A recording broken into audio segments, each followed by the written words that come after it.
శుక్లాంబరధరం విష్ణుం శశివర్ణం చతుర్భుజం ప్రసన్నవదనం ధ్యాయేత్ సర్వవిఘ్నోపశాంతయే అగజానన పద్మార్కం గజానన మహార్నిశం అనేకదంతం భక్తానాం ఏకదంతోపాస్మహే. ఓం గం గణపతయే నమః. ఓం శ్రీమాత్రే నమః. ఓం శ్రీ గురుభ్యో నమః.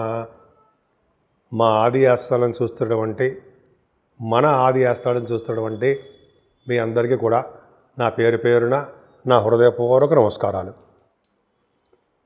ఇప్పుడు మనం 16 ఆగస్టు నుంచి 31 ఆగస్టు వరకు కూడా 12 రాసుల వారికి ఈ వారం రోజులు ఎలా ఉండబోతుందో తెలుసుకుందాం. దానికంటే ముందర మీ జాతకాలు రెగ్యులర్గా చెప్తున్నట్టే తెలుసుకోవాలనుకుంటే ఈ కింద నెంబర్కి స్క్రోల్ అవుతున్న నెంబర్కి ఫోన్ చేయండి. నేను మీ వాడ్రేవ్ ఆదినారాయణరావు శర్మ, సిఎంఏ. జనరల్గా డాక్టర్స్ ఎలా పెట్టుకుంటారో ముందర సిఎంఏ అని పెట్టుకుంటాం మేము. సిఎంఏ అని పెట్టుకుంటాం. సిఎంఏ నేను cost management accountant, at the same time MA astrology కూడా చేశాను. సరే, అది పక్కన పెడితే నా ఫోన్ నెంబర్ 7075389589 7075389589 కింద మీకు కనిపిస్తూ ఉంటుందండి. మీరు మీ జాతకాలు తెలుసుకోవాలనుకుంటే మీకు కింద స్క్రోల్ అవుతుంటే ఈ కింద నెంబర్కి మీరు డీటెయిల్స్ పెట్టేస్తే నేను తప్పకుండా నేనే డైరెక్ట్గా మీతో మాట్లాడతా. ఇప్పుడు మేషరాశి వారికి ఈ వారం రోజులు కూడా ఎలా ఉండబోతుందో తెలుసుకుందాము. ముఖ్యంగా మేషరాశి వారికి ఈ వారంలో ధనం విషయంలో కొంత ఇబ్బంది పడడానికి మాత్రం అవకాశం ఉందండి. సకాలంలో మీ చేతికి రావాల్సిన సొమ్ము అందలేకపోవచ్చు. అలాగే మీ కుటుంబ సభ్యుల మధ్య, బంధువుల మధ్య చిన్న చిన్న మనస్పర్ధలు రావడానికి ఈ వారం రోజుల్లో కొంతమంది కూడా వాళ్ళ జాతకాల రీత్యా ఆధారపడి ఉంది. ఏదేమైనా ఈ వారంలోనే గురుడితో కలిసిన చంద్రుడు ఉండడం వల్ల గజకేసర యోగం ఏర్పడడం వల్ల 19-20 తారీఖుల్లో గజకేసర యోగం 3rd భావంలో ఉండడం వల్ల ఏమవుతుందంటే జనరల్గా మీరు ఎక్కువ ప్రయాణాలు చేయడము, మీ తోబుట్టులు కలవడముతో పాటు బంగారు ఆభరణాలు కానీ వాహనాలు కానీ కొనుక్కోవడానికి అవకాశం ఎక్కువ ఉందండి. అలాగే శుక్రుడు కూడా కలిసి ఉన్నాడు, గురు శుక్రుడు కాంబినేషన్ కూడా ఉంది. సో ఎక్కువగా ప్రయాణాలు చేయడానికి ఎక్కువ అవకాశం ఉంది. చెల్లెళ్ళని బాగా కలుస్తారండి మీరు. ఇందని చెప్పినట్టుగానే ఆభరణ సౌఖ్యం కూడా బాగా ఉంది. ఎక్కువగా మీరు నేమ్ అండ్ ఫేమ్ బాగా పేరు ప్రఖ్యాతులు తెచ్చుకుంటూ ఉంటారని చెప్పచ్చు. అదే ఆ విధంగా రవి బుధులు కూడా మీ కాంబినేషన్ బాగుంది. రవి బుధుల కాంబినేషన్ బాగుండవు ఏంటి అంటే 4th భావంలో రవి బుధులు ఉండడం వల్ల విద్యలో బాగా రాణించడానికి అవకాశం ఉంటుంది. అంతేకాని 4th భావంలో రవి బుధులు ఉండడం వల్ల మీకు సంగీతం కానీ సంగీతం వల్ల ధనప్రాప్తి కానీ బాగా పాటలు పాడడం కానీ ఇవన్నీ జరగడానికి అవకాశం ఉంటుంది. మీకు ఈ ఫైనాన్స్ అండ్ అకౌంట్స్ వాటిలో కూడా విద్య రాణించడానికి అవకాశం ఉంది. విద్యార్థులకి చక్కటి విద్య సంప్రాప్తిస్తుంది, సందేహం లేదు. అంతేకాకుండా రైతులు కూడా బాగా నష్టం రాకుండా సక్సెస్ఫుల్గా ధనయోగము ధనప్రాప్తి కలగడానికే ఎక్కువ అవకాశాలు ఉన్నాయి. అంతేకాకుండా రవితో కలిసిన కేతువు మీకు 6వ భావంలో ఉన్నాడండి. చాలా గొప్ప బ్యూటిఫుల్ అది. 6వ భావంలో రవి ఉన్నాడంటే యాక్చువల్గా 6వ భావంలో 17th ఆగస్టు వస్తున్నాడండి సింహరాశిలోకి. రావడం వల్ల ఏమవుతుందండి, 6వ భావంలో రవి ఉన్నాడంటేనే చాలా అద్భుతమైన ఫలితాలు ఇస్తాడు. ఏమి ఇస్తాడో చెప్పుకుందాం. అంతేకాకుండా ఈ రవిని హర్షయోగము అంటాం మనం. ఆ యోగాన్ని కూడా ఇస్తున్నాడు భగవంతుడు. సూర్యభగవాన్ నమస్కారపీయుడు కదా ఆయన, ఆరోగ్య ప్రదాత, ఐశ్వర్య ప్రదాత కూడా ఆయనే. సో ఉండడం వల్ల రవి ఉండడం వల్ల చక్కగా మీకు ధనయోగం కూడా ముందర శత్రు భయం లేకుండా ఉండడము, సంపూర్ణంగా ఆరోగ్యవంతంగా ఉండడము, ఆరోగ్యం బాగా ఇస్తాడండి ఆయన. అంతేకాకుండా మీకు ఎనిమిది శత్రువులు అనేవాళ్ళు లేకుండా ఉండడము, మేనమామలకి చాలా బాగుండడము, దాన గుణము కలిగి ఉండడము, జాలి దయ ఎక్కువ మీకు ఉండడము, ఇవన్నీ కూడా రవి వలన ఉంటుంది. అంతేకాకుండా రవి కేతువులు ఉన్నారు. రవి కేతువులు ఉన్నాడంటే రవితో కలిసిన కేతువు బలవంతుడు అవుతాడు, అవుటర్ ప్లానెట్ కాబట్టి. సో కేతువులు బలవంతుడు అవ్వడం వలన మీకు విదేశాలు వెళ్ళడానికి కానీ స్టాంపింగ్ అవ్వడము, అయితే మీరు ఏదైనా కాంపిటీషన్ ఎగ్జామ్స్లో పాల్గొంటే వాటిలో విజయం సాధించడము, ఇలాగా ఆ కేతు ప్రభావం చాలా అద్భుతంగా ఉంది. కాకపోతే ఏమవుతుందంటే నేను ఇందాక చెప్పింది 7వ భావం చూసుకుంటే, 7వ భావం కాదండి, ముందు కుజుడు గురించి చెప్పుకుందాం. కుజుడు యాక్చువల్గా అయిందని 5వ భావం గురించి చెప్పేది మర్చిపోయాను. రవి కేతువులు 5వ అండి, 6వ భావం కాదు. 5వ స్థానం రవి బుధులు ఉండడం వల్ల ఒక పుత్ర సంతాన యోగం కలగడానికి కూడా అవకాశం ఉంది. ఏదైనా 6వ భావంలోనే కుజుడు ప్రభావం వలన మేనమామలకి చిన్న ఇబ్బంది కలగడము, శత్రువు వల్ల మీకు భయం, అంటే శత్రువు వల్ల భయం లేదని చెప్పాను కదా, అది 5వ స్థానం కింద చూసుకుందాం మనం. కుజుడు వలన శత్రువుల భయము, చిన్న చిన్న మీకు దెబ్బలు తగలడము, ఆల్మోస్ట్ అయిపోయిందండి. మీకు డబ్బాలు తగులుతున్నాయి, అన్ని చిన్న చిన్న ఇబ్బంది అయిపోయి కొద్దిగా మీకు చదువు నడుస్తూ పడిపోవడము, దెబ్బలు తగ్గడం జరుగుతుంది. ఏదేమైనా మీకు భార్యాభర్తల యొక్క అనురాగ దాంపత్య జీవితం పర్ఫెక్ట్గా చాలా బాగుంది. శుభకార్యాలు, ధర్మకార్యాలు ఇవన్నీ మీరు చేసి తీరుతారనలో సందేహం లేదు. అంతేకాకుండా తీర్థయాత్రలు చేస్తారండి మీరు. విదేశాలు వెళ్ళడానికి అవకాశం ఎక్కువ, విదేశాల్లో స్టాంపింగ్ అవుతుంది. అంతేకాకుండా తీర్థయాత్రలో చెప్పడం ఏంటంటే నైమిసారణ్య యాత్రలో గురువుగారితో కూడా మీకు ఉండడానికి అవకాశం ఉంది.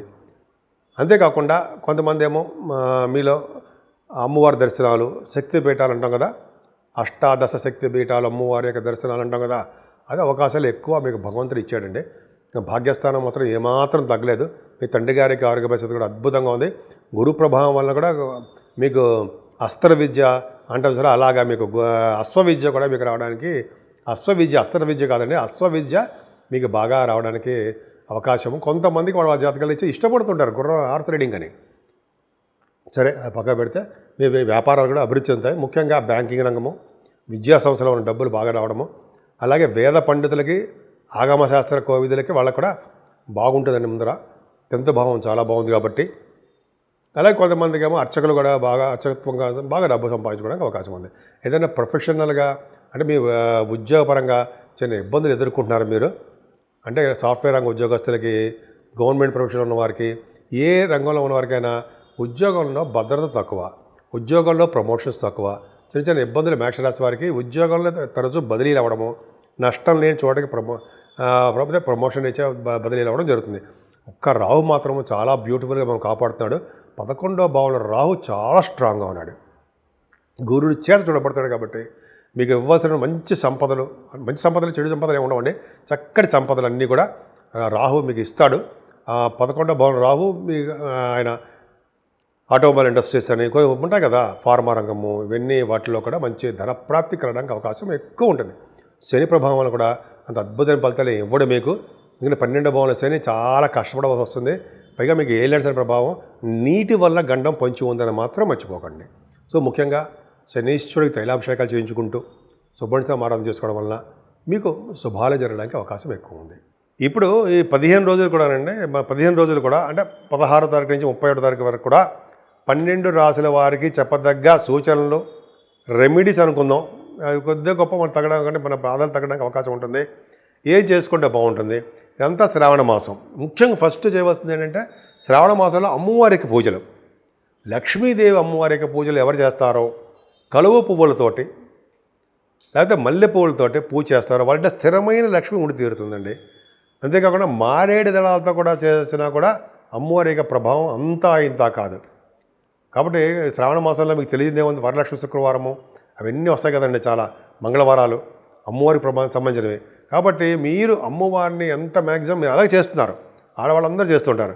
కాబట్టి మీరు చేయడం వల్ల మేమందరం ఇలా బాగున్నాం. సో అంటే భర్తలు అనమాట. సో ఆడవాళ్ళ యొక్క ప్రభావం వలన, లక్ష్మీ అమ్మవారిని కొలవడం వలన, విష్ణు సహస్రనామాలు చదవడం వలన, లక్ష్మీదేవికి విష్ణుమూర్తికి చేయడం వలన ఒక మాట చెప్పాలంటే ఎటువంటి ప్రాబ్లమ్స్ లేకుండా భగవంతుడు కాపాడుతాడు. అంటే నీటి వల్ల కానీ, అగ్ని వల్ల కానీ, నిప్పు వల్ల కానీ, అంటే థండర్స్ అంటారు సరా, అంటే ఉరుముల వల్ల కానీ ఏ ప్రమాదాలు రాకుండా కాపాడుతారు. ఎందుకు చెప్తున్నానంటే ఈ ఆగస్టు నెలలో కూడా వర్షాలు అధికంగా ఉంటాయనడంలో సందేహం లేదు. శని కుజుల వలన జరగబోతోంది. ఇంకోటి ఏంటంటే ఈ 15 రోజుల వరకు కూడా శని ప్రభావం చాలా ఉందండి.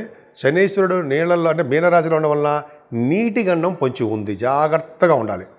పాదాల దెబ్బలు తగలడము జరుగుతూ ఉంటుంది శనీశ్వరుడు ప్రభావంలో. అందుకని శనీశ్వరుడు తైలాభిషేకాలు ఖచ్చితంగా చేయించుకోవాల్సిందే. మందపల్లిలో కానీ మీకు ఇష్టం ఎక్కడైనా సరే చేయించుకోవడం వల్ల అద్భుతమైన ఫలితాలు, మంచి ఫలితాలు ఉంటాయి, దోషాలు ఉండవు. అంతేకాదు కుజుడు, సుబ్రహ్మణ్య స్వామికి శనిదృష్టి ఉందంటే ఎప్పుడు యాక్సిడెంట్సే ఉంటాయి కదా, సిజరీన్ ఆపరేషన్స్ అని, యాక్సిడెంట్స్ అని, పడిపోవడం కానీ, దెబ్బలు తగలడం కానీ శని కుజుల కాంబినేషన్ వల్ల జరుగుతుంటాయి. 12 రాసుల వాళ్ళకి ఏదో కొద్దో గొప్ప ఏదో విధంగా వాళ్ళకి ఎఫెక్ట్ కొడుతూనే ఉంటుంది శని కుజులు, ఈవెన్ దో నాకు కూడా. సో కాబట్టి మనం అతిథులం కాదు కదా, కాబట్టి మనం సుబ్రహ్మణ్య స్వామి ఆరాధన ఖచ్చితంగా చేసుకుంటూ ఉండాలి. ఓం సం శరవణ భవాయ నమః, ఓం సం శరవణ భవాయ నమః, ఓం సం శరవణ భవాయ నమః పూజలు చేసుకోవడం వలన. మరి రాహు ప్రభావం కూడా ఉంది కదా, దోషం. రాహుకి మంగళవారం నిమ్మకాయలతో దీపం వెలిగించడం మీకు బాగా తెలుసు. కొన్ని వారాల పాటు చేసుకుంటే చాలా మంచిది. 18 వారాలు చేసుకుంటే మరింత మంచి ఫలితాలు వస్తాయి. ఏదైనా రాహు సంబంధించిన దోషాలు తగ్గాలంటే అమ్మవారికి అంటే కనకదుర్గ అమ్మవారికి ముఖ్యంగా చండీ హోమము పౌర్ణమి పూట అమావాస్య పూట చేస్తారండి.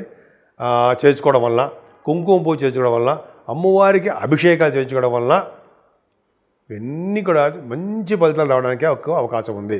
సో ఈ ఆగస్టు నెల అంటే ఆగస్టు మొత్తం కూడా, అంటే ఆగస్టు నెలలో కూడా ఆగస్టు మంత్ అంటాం కదా, ఆగస్టు నెలలో ఈ 15 రోజులు కూడా ఆగస్టు నెలలో ఈ 15 రోజులు వర్షాలు బాగా అధికంగా ఉంటాయి కాబట్టి కొంచెం జాగ్రత్తగా ఉండాల్సిందే.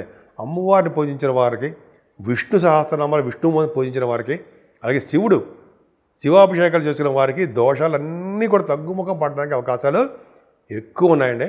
సో 12 రాశుల వారు కూడా చెప్పదగ్గ సూచన ఇదే. అమ్మవారిని పూజించడము, లక్ష్మీ అమ్మవారిని బాగా మనస్ఫూర్తిగా పూజించడం వలన చాలా మంచి ఫలితాలు కలుగుతాయి. ఇంకా మీకు ఓపిక ఉంటే దక్షిణామూర్తి గారిని ఆయన పూజించడం వలన సకల దోషాల పరిహారమై ఆయన దక్షిణ వైపు ఫేస్ చేస్తుంటారు కదండి. ఆయన చక్కటి విద్య, బ్రహ్మాండమైన విద్య వస్తుందండి ఆయనకి. కంటి చూపులతోనే, ఆ చూపుతోనే ఆయన మనకి విద్య ప్రాప్తిస్తూ ఉంటారు. ఆయన మాట్లాడాల్సిన అవసరం ఉండదు. ఆ శిష్యులు కూడా అలాగే చెప్తారు ఆయన. సరే, అవన్నీ మనం పక్కన పెడితే మీకు చాలా బాగుంది అని చెప్పడం సందేహం లేదండి.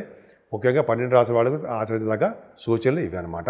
సో మీకు అందరికీ కూడా విజయం కలగాలని, శని కుజ రాహుల వల్ల దోషాలు సంపూర్ణంగా తొలగిపోవాలని, అమ్మవారికి ఆశీస్సులు నిండుగా మీ మీద ఉండాలని, మీరు నిండు నూరేళ్ళు బతగా ఉండాలని, పిల్ల పాపలతోటి అలాగే సంపూర్ణమైన ఆయుష్ కలిగి భార్యాభర్తలు అనురాగ దాంపత్య జీవితం ఉండాలని నేను మనస్ఫూర్తిగా కోరుకుంటున్నాను.